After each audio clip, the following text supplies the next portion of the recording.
Hi! இன்னைக்கு வந்துட்டு Monday morning routine பார்க்கலாம். ஸோ காலையில வந்துட்டு ஹஸ்பண்டோட லஞ்சுக்காக பன்னீர் பிரியாணி செஞ்சு ஆஃபீஸ் அவரை வந்து அனுப்பியாச்சு. எழிலுமே வந்து ஸ்கூல் கிளம்பிட்டாரு. அண்ட் இப்போ வந்து நம்மளோட ரொட்டீன் ஸ்டார்ட் பண்ணலாம். எழிலோட பர்த்டே அன்னைக்கு விளக்கு இதெல்லாம் வாங்கிட்டு வந்தேன்னு சொல்லியிருந்தேன் இல்லையா, குன்றத்தூர் முருகர் கோவில்ல இருந்து. ஸோ அது எல்லாமே வந்து அப்படியே தான் வச்சிருந்தேன். 2 நாளாவே வந்துட்டு எடுக்க முடியல.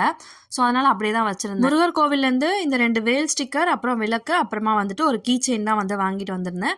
இந்த வஸ்திரம் எல்லாமே வந்துட்டு இப்போ நேத்திக்கு வந்துட்டு நாட்டு மருந்து கடைக்கு போகும்போது அங்கே பார்த்துருந்தேன். அப்போ அதனால வந்துட்டு முருகருக்காகவும் வாராகி அம்மனுக்காகவும் வாங்கிட்டு வந்திருந்தேன். ஓம் விளக்கு வந்துட்டு நல்லா திடமா இருந்தது. பித்தளை விளக்கு தான். 250 rupees தான் வந்து இதோட ரேட்டு. அண்ட் ஃபைனலாக சாமிக்கிட்ட ஃபுல்லாகவே வந்து க்ளீன் பண்ணிட்டு எல்லாத்தையும் இப்போதைக்கு வந்து டெம்பரரியாக செட் பண்ணி வச்சாச்சு. இந்த ஸ்டிக்கர் வந்து 2 வாங்கிட்டு வந்திருந்தேன். ஒன்று என் வண்டிக்காகவும், ஒன்று எழிலோட சைக்கிளுக்குன்னு சொல்லி அடம் பிடிச்சு வாங்கியிருந்தான். பட் வந்துட்டு அதை அவனோட சைக்கிளில் ஒட்ட முடியல. அதனால மெயின் டோரில் வந்து ஒட்டிட்டேன். பட் எழில் வந்து பார்த்து ஒரே அழ என்னோடதுன்னு. ஆனால் நான் இது அது கிடையாதுன்னு சொல்லி ஏமாற்றி வச்சிருக்கேன். இன்னைக்கிட்டே இப்படி தான் போச்சு. நெக்ஸ்ட் வீடியோவில் பார்க்கலாம்.